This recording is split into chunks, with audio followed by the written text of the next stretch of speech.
KPK akan memanggil Ketua HIPMI, Akbar Himawan Buhari, untuk mengklarifikasi dugaan penerimaan dana 3,5 miliar rupiah yang terungkap dalam persidangan kasus korupsi proyek jalur kereta api DJKA Medan. Selain itu, KPK juga membuka penyidikan baru terkait perkara DJKA di Sumatera bagian selatan yang saat ini masih berjalan tanpa penetapan tersangka. Perserikatan Bangsa-Bangsa atau PBB menyampaikan keprihatinan mendalam atas meningkatnya eskalasi konflik di Lebanon Selatan. PBB memperingatkan bahwa memburuknya situasi keamanan berisiko menimbulkan lebih banyak korban sipil, serta memperparah krisis kemanusiaan di wilayah tersebut. Organisasi dunia itu juga mendesak semua pihak untuk menahan diri, menghormati hukum internasional, dan mengupayakan langkah-langkah diplomatik guna mencegah meluasnya konflik.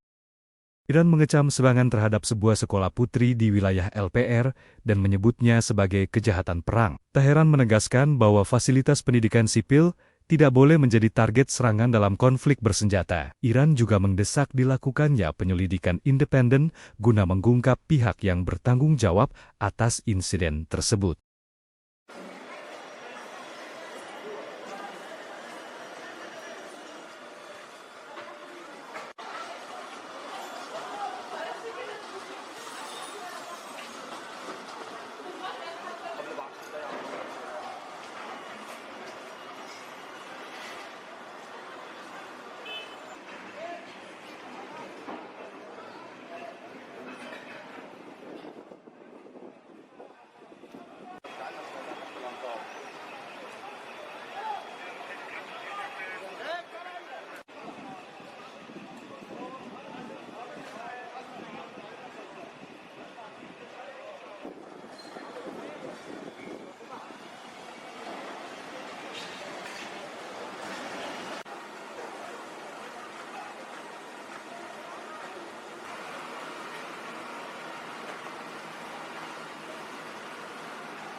Pemirsa, Indonesia mendorong penguatan konektivitas infrastruktur antar negara ASEAN. Ya, di mana kawasan Asia Tenggara diprediksi akan menjadi pusat perekonomian baru global yang menjadi banyak incaran investor dunia. Presiden Prabowo Subianto menekankan pentingnya penguatan konektivitas infrastruktur di berbagai bidang, termasuk pemerataan akses di wilayah terluar bagi negara-negara anggota ASEAN. Indonesia menekankan bahwa pembangunan infrastruktur yang terkoneksi antar negara akan memberikan dampak nyata bagi masyarakat di wilayah tertinggal, terdepan, dan terluar atau 3T, negara-negara Asia Tenggara. Untuk itu Menteri Luar Negeri Sugiono menegaskan kerjasama subregional harus juga mengutamakan konektivitas antar negara dan juga harus mampu menghadirkan akses infrastruktur yang merata dan terjangkau bagi seluruh masyarakat ASEAN. Indonesia sendiri berkomitmen untuk terus memperkuat sinergi dan konektivitas pembangunan infrastruktur lintas kawasan. Ada beberapa deliverable terkait dengan hal itu, diantaranya ASEAN Petroleum Security Agreement yang disepakati, kemudian juga after ASEAN Plus 3 Emergency Rice Security yang kemudian menjadi deliverable dari pertemuan. Ya, Bank Indonesia melaporkan posisi cadangan devisa Indonesia pada akhir April 2026 sebesar 146,2 miliar US dollar. Ya, posisi cadangan devisa pada akhir April 2026 setara dengan pembiayaan 5,8 bulan impor dan pembayaran utang luar negeri pemerintah. Bank Indonesia melaporkan posisi cadangan devisa Indonesia pada akhir April 2026 sebesar 146,2 miliar US dollar. Angka tersebut menurun dibandingkan posisi akhir Maret 2026 yang tercatat sebesar 148,2 miliar US dollar. Adapun posisi cadangan devisa pada akhir April 2026 setara dengan pembiayaan 5,8 bulan impor atau 5,6 bulan impor dan pembayaran utang luar negeri pemerintah. Angka tersebut juga jauh di atas standar kecukupan internasional yang berada di kisaran 3 bulan impor. Dalam keterangannya, Direktur Departemen Komunikasi Ramdan Denny Prakoso mengungkapkan, perkembangan tersebut dipengaruhi oleh penerimaan pajak dan jasa serta penerbitan global bond pemerintah. Di tengah kebutuhan pembayaran utang luar negeri pemerintah dan pelaksanaan kebijakan stabilisasi nilai tukar rupiah. BI menilai level cadangan devisa tersebut mendukung ketahanan ekspor eksternal sekaligus menjaga stabilitas makroekonomi dan sistem keuangan nasional. Kedepan, BI meyakini ketahanan sektor eksternal Indonesia tetap terjaga. Optimisme tersebut didukung oleh posisi cadangan devisa yang memadai serta potensi aliran masuk modal asing yang tetap positif. Hal itu sejalan dengan persepsi investor terhadap prospek perekonomian Indonesia dan imbal hasil investasi domestik yang masih menarik. Jakarta, Tim Liputan IDX Channel. Berikutnya pemirsa, Kementerian Keuangan mencatatkan posisi utang mencapai 9.920,42 triliun rupiah per 31 Maret 2026. Ya, rasio utang terhadap produk domestik bruto berada di level 40,75%. Direktorat Jenderal Pengelolaan Pembiayaan dan Risiko Kementerian Keuangan mencatat posisi utang mencapai 9.920,42 triliun rupiah per 31 Maret 2026. Dari total tersebut, mayoritas utang masih berasal dari penerbitan surat berharga negara yang mencapai 8.652,89 triliun rupiah atau sekitar 87,22% dari total utang pemerintah. Sementara itu, komponen peminjaman tercatat sebesar 1.267,52 triliun rupiah.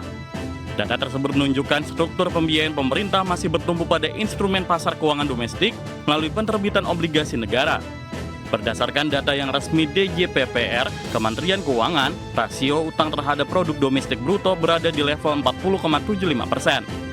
Angka tersebut masih berada di bawah batas maksimal rasio utang yang diatur dalam Undang-Undang Keuangan Negara sebesar 60% terhadap PDB.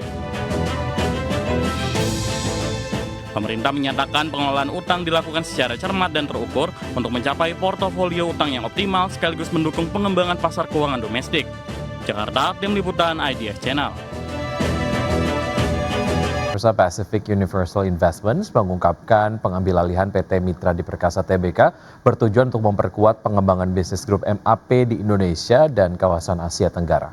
Adapun sebelumnya pada Jumat 8 Mei 2026, Pacific Universal Investments resmi mengakuisisi 51% saham MAP dengan nilai total mencapai 11,81 triliun rupiah. Pacific Universal Investments mengungkapkan pengambil alihan PT Mitra Adiperkasa Tbk bertujuan memperkuat pengembangan bisnis grup MAP di Indonesia dan kawasan Asia Tenggara. Direktur Pacific Universal Investments mengatakan langkah akuisisi Mitra Adiperkasa dilakukan untuk mendukung ekspansi dan pertumbuhan jangka panjang perseroan sebagai salah satu pemain retail terbesar di kawasan. Pada Jumat 8 Mei 2026, Pacific Universal Investments resmi mengakuisisi 8,46 miliar saham MAPI atau setara 51% dari total modal ditempatkan dan disetor perseroan. Saham tersebut dibeli dari PT Satya Mulia Gema Gemilang dengan harga Rp1.395 per saham atau senilai total Rp11,81 triliun. Dengan rampungnya transaksi tersebut, Pacific resmi menjadi pengendali baru emiten retail gaya hidup tersebut. Pacific bersama afiliasi CFC Capital Partners juga akan menunjuk Samudra Investment dan Ocean Continuum untuk melaksanakan penawaran tender wajib atas saham publik MAPI. Harga penawaran tender wajib tersebut ditetapkan sebesar Rp1.550 per saham sesuai ketentuan yang berlaku di pasar modal. Aksi pergantian pemegang saham pengendali MAPI terjadi di tengah kinerja mentereng grup MAP. Pada kuartal 1 2026, PT Mitra Adi Perkasa Tbk mencatat pertumbuhan pendapatan 32,04% secara tahunan menjadi 12,29 triliun rupiah. Di sisi bottom line, laba bersih perseroan naik 32,98% menjadi 628,04 miliar rupiah. Berbagai sumber IDX Channel. Ya, pemirsa, PT Itsek Asia Tbk akan melakukan pemecahan nilai nominal saham atau stock split dengan rasio 1:2 sehingga nilai nominal saham berubah dari Rp25 per saham menjadi Rp12,5 per saham. Direktur PT Itsek Asia Tbk Doni Mora mengatakan aksi korporasi tersebut telah memperoleh persetujuan pemegang saham dalam RUPS luar biasa yang digelar pada 16 April 2026. Melalui aksi korporasi ini jumlah saham ditempatkan dan di-store penuh meningkat menjadi 13,43 miliar saham. Manajemen perseroan menjelaskan langkah stock split dilakukan untuk meningkatkan likuiditas perdagangan saham sekaligus memperluas basis investor di pasar modal. Berdasarkan jadwal yang telah diumumkan perseroan, perdagangan saham CYBR dengan nilai nominal lama di pasar reguler dan negosiasi berakhir pada 12 Mei 2026. Selanjutnya saham dengan nominal baru mulai diperdagangkan di pasar reguler dan negosiasi pada 13 Mei 2026.